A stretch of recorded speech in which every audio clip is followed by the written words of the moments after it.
5, 4, 3, 2, 1.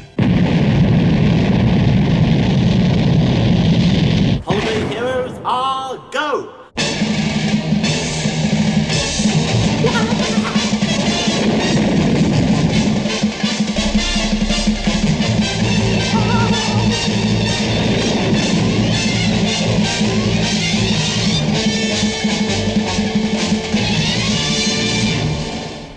It's a disaster! Clark Cement here from the Hereford Herald, and you won't believe it, but a pack of gigantic alien doggies have descended upon Hereford from outer space, and they are threatening to crush everything!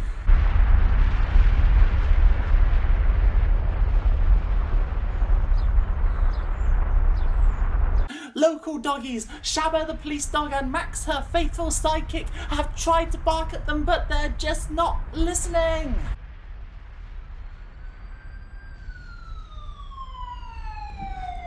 If you need a little help, call Shabba the police dog.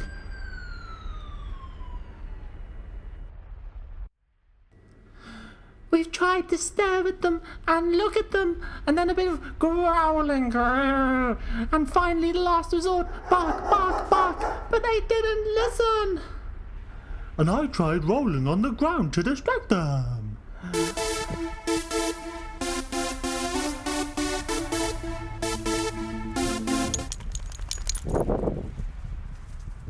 Max, when was that ever going to work? Oh no, they're raiding the doggy food section at Asda!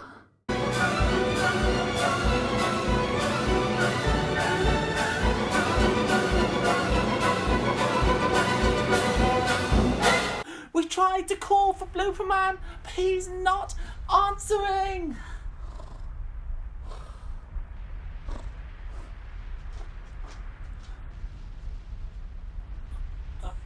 What's that sound? Oh, emergency. Emergency! Never mind, it's probably just seagulls ripping open bin bags again. Blooperman! Blooperman! It's a real emergency! Oh, yes! Always up and ready to... ready to save lives! Hereford is being attacked by vicious giant doggies! Oh, but they're so cute. They may look cute, but don't be deceived. They're vicious. They're chewing on the church spires. Church spire. Yummy. Oh, how could anyone say no to that face? But if you really insist, I shall go and save Hereford! Now, where's my name tag? Here it is. Blooperman. Where are the doggy biscuits? Blooperman? Yes, I have my weapons. Bonios, Caesar Country Kitchen, Asda Heroes, Chunky Chews and Meaty Strips. You do realise how big these doggies are? Trust me, they won't be able to resist. Stand back, everyone, stand back. Ladies and gentlemen, amazing scenes here as Blooperman has his weapons and is ready to strike. Oh, take that, Caesar Kitchen. Oh, get the main thing now. No, Bonio. No, take that, Bonio. Oh, Bonio. Blooperman. Meaty strips. Oh, these are like ninjas. Wow. Meaty strip. Oh, meaty strip. And, chunky chew. Chunky chew. I don't think it's working. Oh no, they're so difficult to open.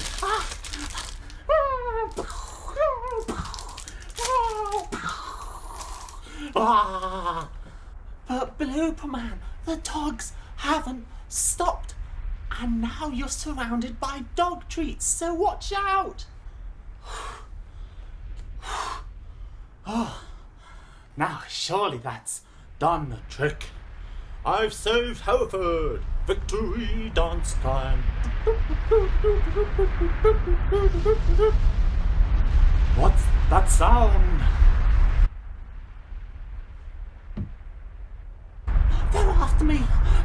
They want the treats!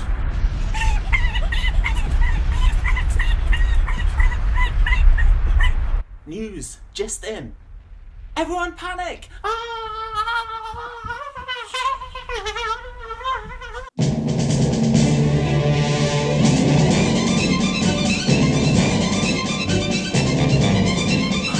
Who's that?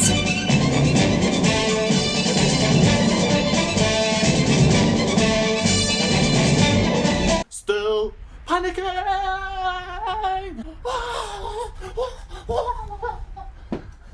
Calm down, Blooperman. I'm Supervet. In fact, I'm a specialist in giant doggy invasions. But I've already tried throwing all the doggy treats. No. With doggies, you need clear boundaries. So just throwing treats at them won't work. No, I've got some road signs. Road signs? Look, here's the road sign meaning to spin.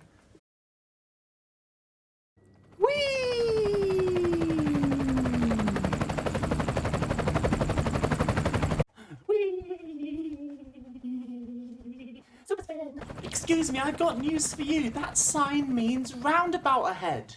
Then we need to put our umbrellas up. Wait, that's the roadworks sign. And why do we need to put our umbrellas up? Blooperman, they're giant dogs and they've drunk almost all of the River Wye. What might they do next? Oh, okay.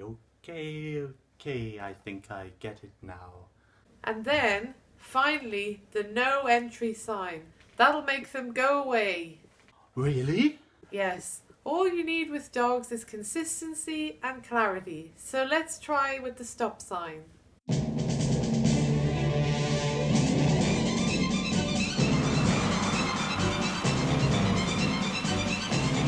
Wow! It actually works! The doggies are listening to the signs! Wow! They're going back to live on Pluto! The dog, not the planet. It's not a planet anyway. See? I told you it would work. Anyway, that's my work done. Bye everyone. Need to go and sort out the giant seagulls in Ledbury next. Wow! What a hero! Oh, I wonder if I could ask her on a date. Anyway, it seems I'm not the only hero here, it seems. Hereford is full of heroes!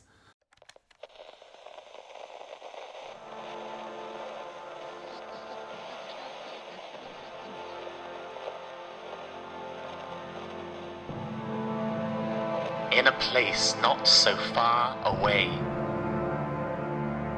not so long ago, a generation of young heroes were raised up, with God's power surging through them. They would grow up to change the world. They are the real heroes of today. They are the hope of the future.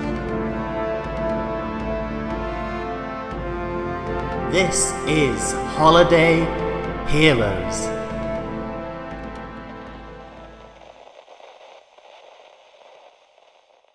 So, ladies and gentlemen, Herefordians and Shropshireans, and people from the planet Zug, what a day we've had. It turns out the doggies really like following the rules on the signs. Why? Because they know they're actually for their good. It's probably a good idea to follow road signs, not just if you're a giant dog, but if you're a car, Because if you decide not to, you'll end up getting your picture on the speeding ticket Instagram. But more importantly, it's dangerous for others. The roads are the safest when everyone follows the signs. So it's the same for God. He gives us road signs for life, like love one another, forgive each other, and trust in God if you're worried. If we follow these road signs, the world is a better place for everyone. Bert and Lucy. Hey, Bert, are you still soggy? No, but is your dad's car still soggy? Oh, I better just explain. When my dad came home from work yesterday, he said his car was in a right mess. Yeah, he'd parked it under a tree, and the birds had obviously been using his car for target practice. Oh, it was in a right yucky state. Then he said something amazing. He's never said it before. I couldn't believe it. He said, How would you like to earn some money and clean my car for me? Yes, please, we said. And we got to work straight away with buckets and soapy water. Hose pipes at the ready. After about 10 minutes, Dad came out to see how we were getting on. He wasn't impressed No. because we were soaking wet, but the car was still dry. Yeah, but it was a great water fight. So then we started to clean the car. And even if I do say so myself, we were pretty good car cleaners. The hardest part was the roof because we couldn't really reach it. No, but we did soon work out how to squirt water up in the air so that it came down on the roof. And that's when it all went terribly wrong. Dad suddenly came out shouting at, "Stop, stop!" He was just about to shout something when, I turned to see what was up. and spurted Dad right in the mouth. He had a mouthful of water and it knocked him over. Whoopsie! Yes, oopsie indeed. He was soaked through. So I quickly turned the hose away from him so that the water was coming down on the roof again. Dad stood up and started shouting "Stop" at the top of his voice. And you'll never guess what happened next. I turned and accidentally squirted water at him again.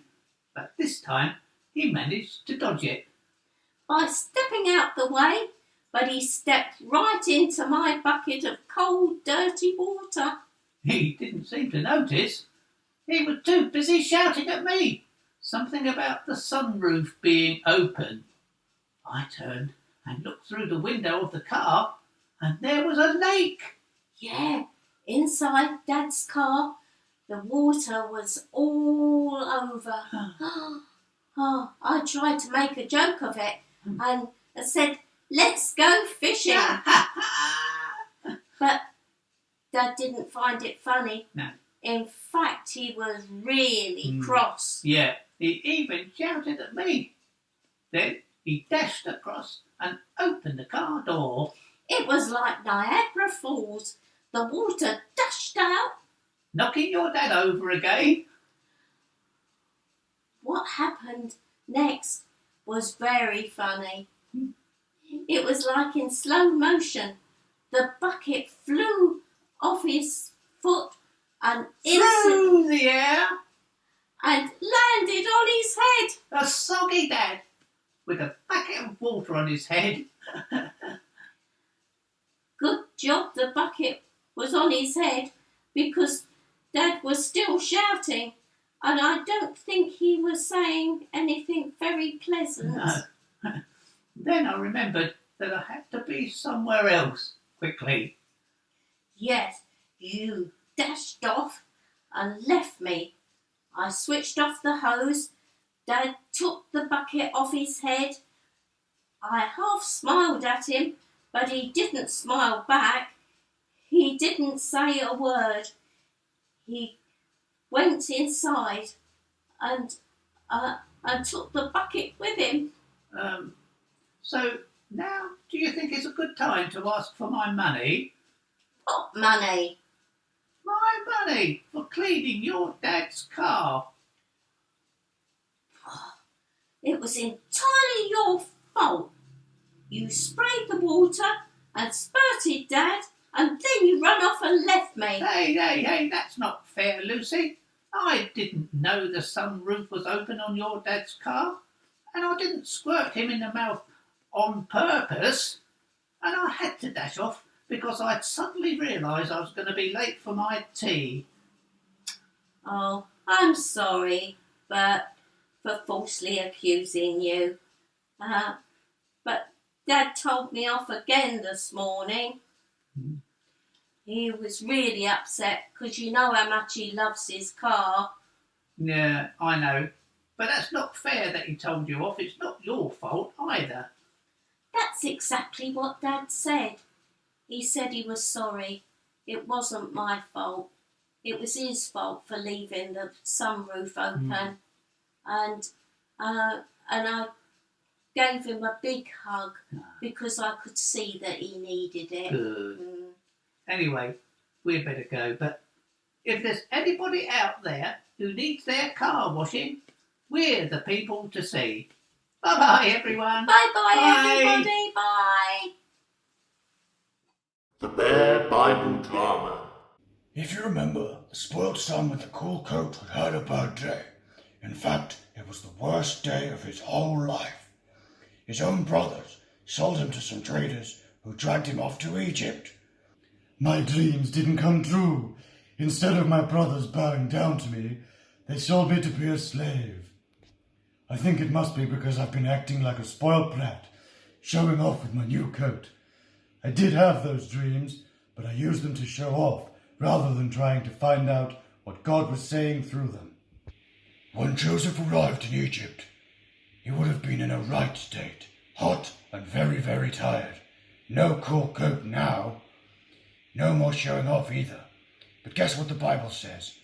Even though Joseph had lost everything and was a nobody, God was with him. God hadn't deserted him. Thank you, Bible, for reminding us that God is with us during the bad times too. Yes, I'm doing all right for a slave. I've been bought by one of Egypt's most important men, a man called Potiphar. He's a good guy, really. Joseph forgot all about the dreams in which he was the one in charge and everyone bowed down to him. He faithfully served Potiphar, and Potiphar was so impressed with his new slave that he put Joseph in charge of the whole house. Yes, it's all going really well. Despite everything that happened to me before, I know that God is with me, helping me. Even Potiphar realized that God was helping Joseph. But then it all went wrong. Potiphar's wife told her husband lies about Joseph. Potiphar was furious and had Joseph thrown in jail. Not again. Ow. But while Joseph was in prison, God was with him.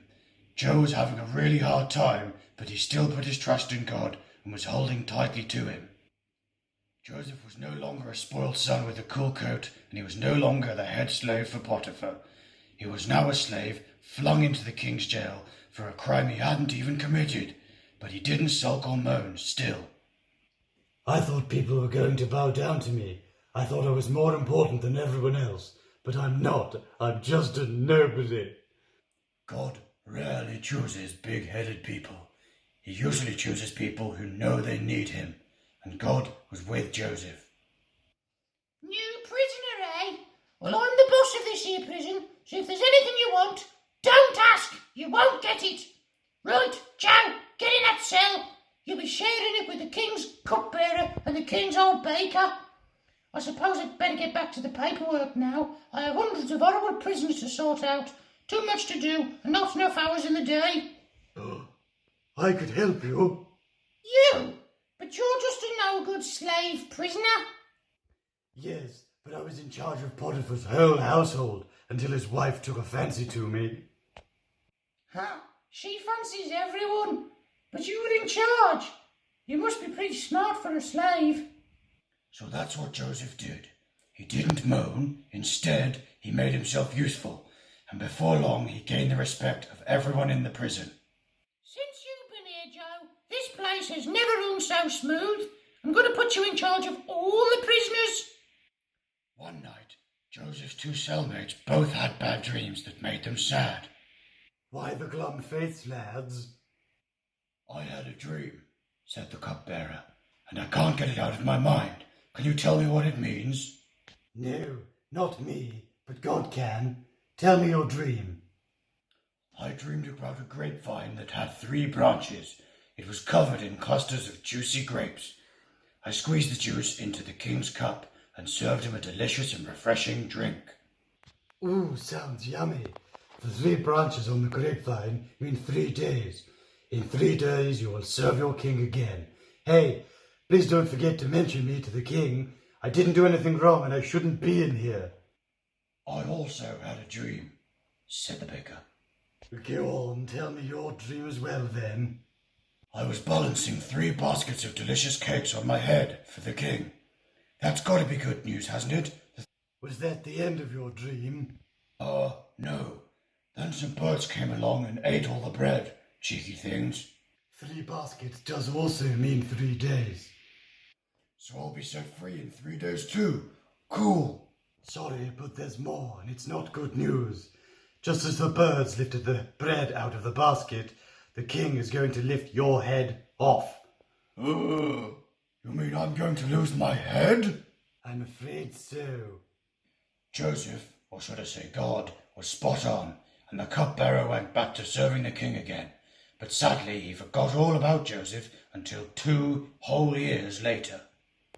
2 years? He left me in the cell for another 2 years? Thanks a lot. 2 years later, Pharaoh had a dream.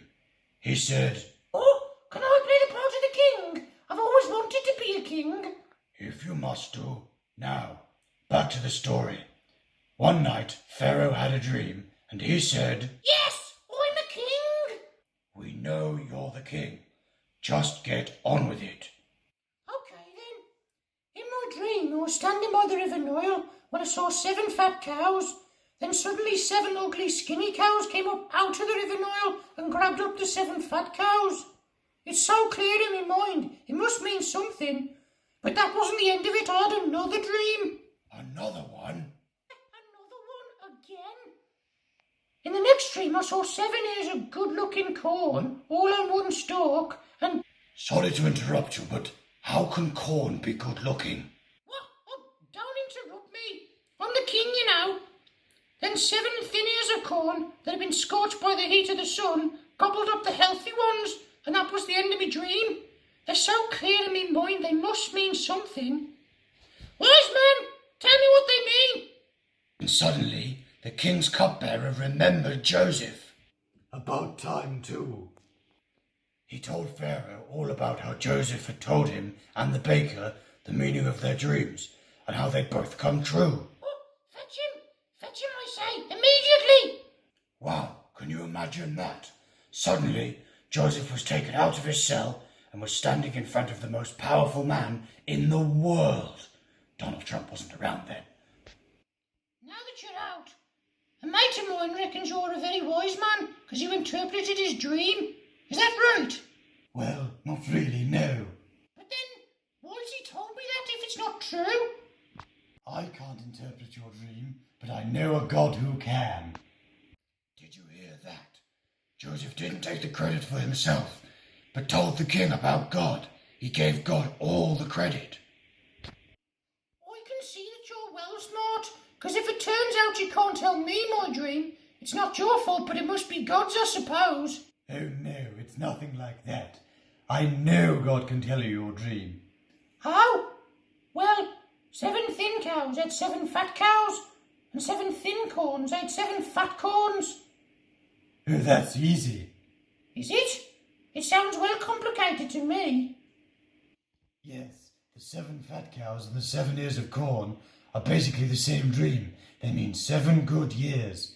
Good crops, plenty for everyone, and a good time. Woohoo! Oh, that sounds exciting. Can't wait. Well, yes, but then the 7 thin cows ate the fat cows, and the 7 ears of corn ate the fat corn, and that means there's going to be a terrible famine. There'll be no crops and no food.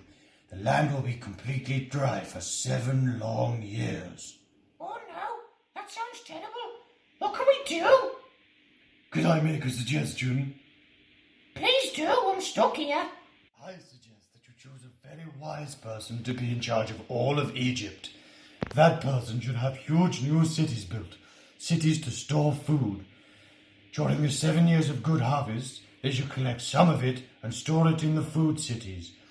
Then when the 7 years of famine come, you'll have food for your people and it can be distributed fairly. Oh, that sounds perfect. I know just the bear for the job. Why, who could you possibly mean? I know he means me. Obviously, I mean you. Me? Oh, how thoughtful of you. Knew he'd say that. Yeah, it's very obvious. You're wise, and even better, you've got God on your side. The God who can interpret dreams is a very wise God indeed, and it's good to know he'll be guiding you during this time. You'll be put in charge of the whole of Egypt. There'll be no one, except me, greater than you. Of course, I'm still the king, and I'll still tell you what to do, but, I'll listen to you and stuff. Fantastic. Did you hear that?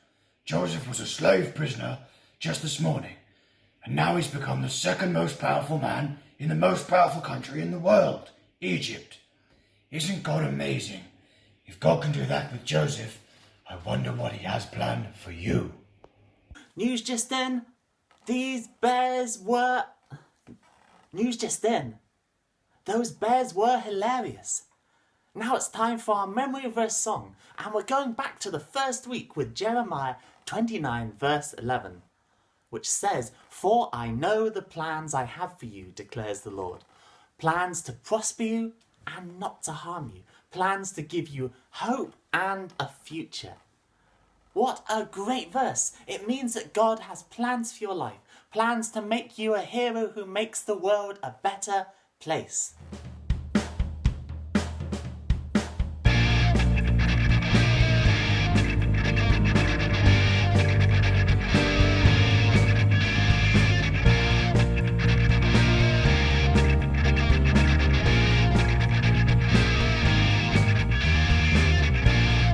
Jeremiah 29:11. For I know the plans that I have for you. Jeremiah 29:11. For I know the plans that I have for you.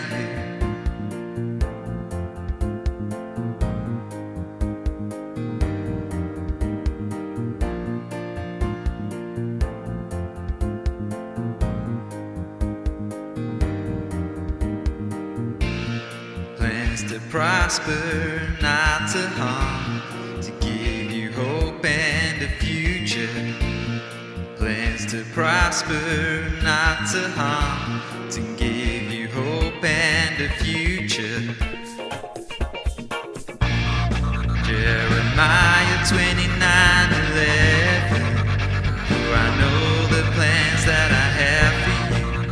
Jeremiah 29:11. For I know the plans that I have for you. Jeremiah 29:11. For I know the plans that I have for you. Jeremiah 29:11. For I know the plans that I have for you. Time to get crafty. Hello there, superheroes. Thank you for joining me today. My name is Sian, and I want to show you how the Egyptians wrote using hieroglyphics. Now, if you remember, in our story that we've been following in Holiday Club, Joseph was sold by his brothers, and he was taken all the way to Egypt. where eventually he was serving under the Egyptian king called Pharaoh. Now we have learned that the Egyptians had a special way of writing.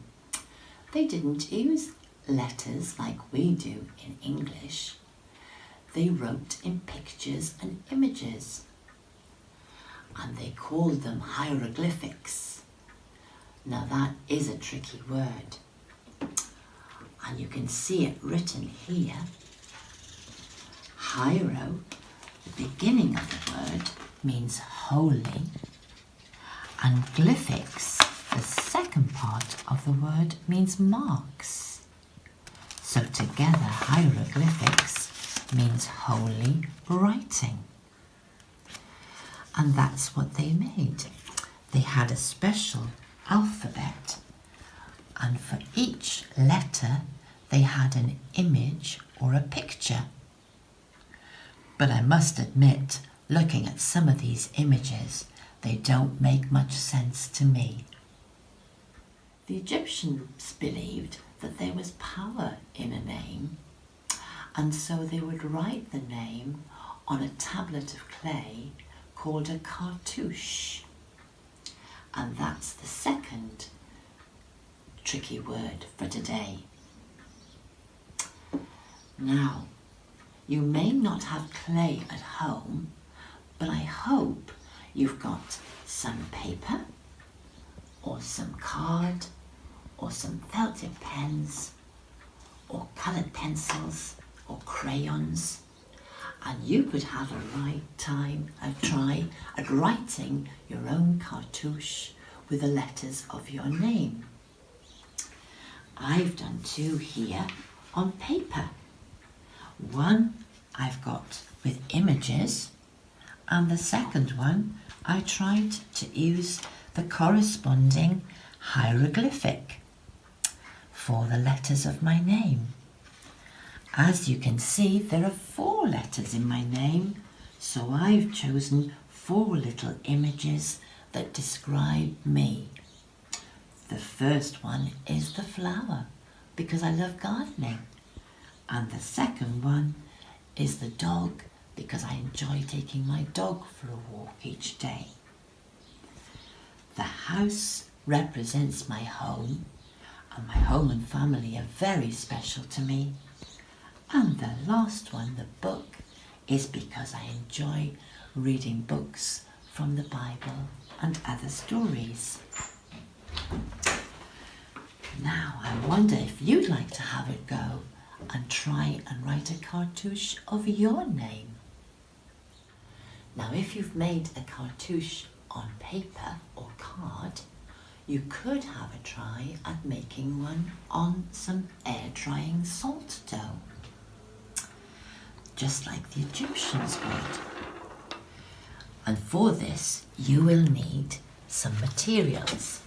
To make your dough, you'll need 250 grams of flour, 250 grams of salt, and 125 millilitres of warm water. So you might need an adult to help you with this. And you put them all together in one big bowl, and you stir, stir, stir, stir, until eventually you get a great big blobby, squidgy lump of dough like this one. And when you've got that made up in your bowl, you put it on a board. You may need a little bit of flour, because then the dough needs a kneading. And by kneading, you need to squash it and pull it and stretch it and roll it. And then, if you want to keep it for a while, you put it in an airtight container. And when you're ready to make your cartouche, you take it out and you use a rolling pin to roll it out until it's about the thickness of 1 centimetre. and you need it to make it into an oval shape.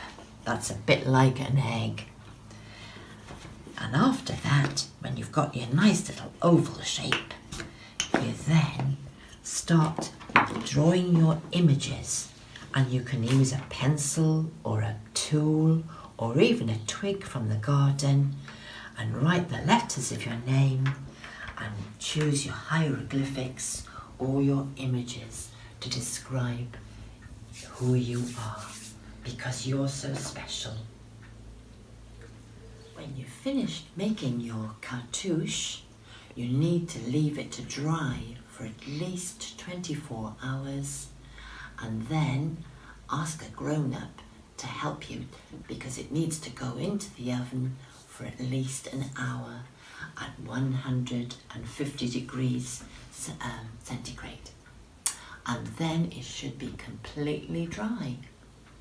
And when you've got your cartouche, you can either leave it as it is, or you can paint it if you've got some special paints at home. And I hope you find somewhere special to put it to. Have fun.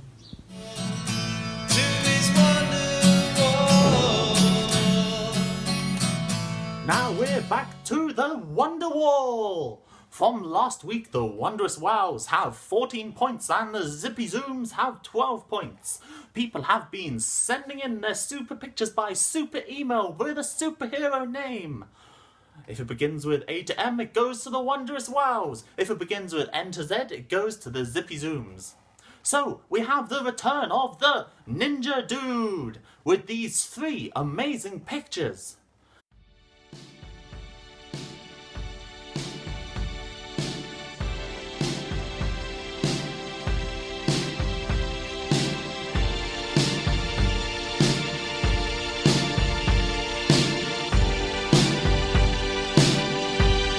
Ninja Dude. Wow, these are incredible! 3 pictures equals 3 points for the Zippy Zooms, sending them into the lead. Max, famous from Doggy News, and Shabba's loyal sidekick, managed to get a selfie with Captain America. Wow, lucky Max! He asked him how much dog food his shield would hold. A point to Wondrous Wows, now they're equal. So, Oreo, the super kitty, and Florence, his sidekick, are watching the skies to check no more giant dogs are coming.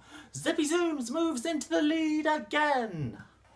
So here is Coral Kitty, sent in by a 94-year-old. You're never too old to be a holiday hero. And this kitty sings. Check this out. I see the stars, I hear the rolling thunder. So, Coral Kitty, that's 1 more point to Wondrous Wows. So, here are 2 amazing examples of last week's 3D star craft, sent in by Willow. Hey, they are absolutely beautiful. Thanks so much for making them. 2 points to Zippy Zooms for Willow. But the final entry comes from a different kind of superhero. Hello there, I'm Farmer Scrufty, reporting for service. Any corn for me to chew on? Oh, wow, wuff, wuff, wuff. 4 more picks, 4 more points to Zippy Zooms. Wow, look at the scores now. Next week is sadly the last week of Holiday Heroes. And we want you to get your picture on the Wonder Wall. It can be a pic of you posing as a superhero like me, or your doggy, or your kitty, or any animal you have. Ask your responsible adult to super email it to me at curate@sbsj.org.uk and it will go onto our Wonder Wall. But until next Saturday, watch out for giant doggies and go and save the world! Hey!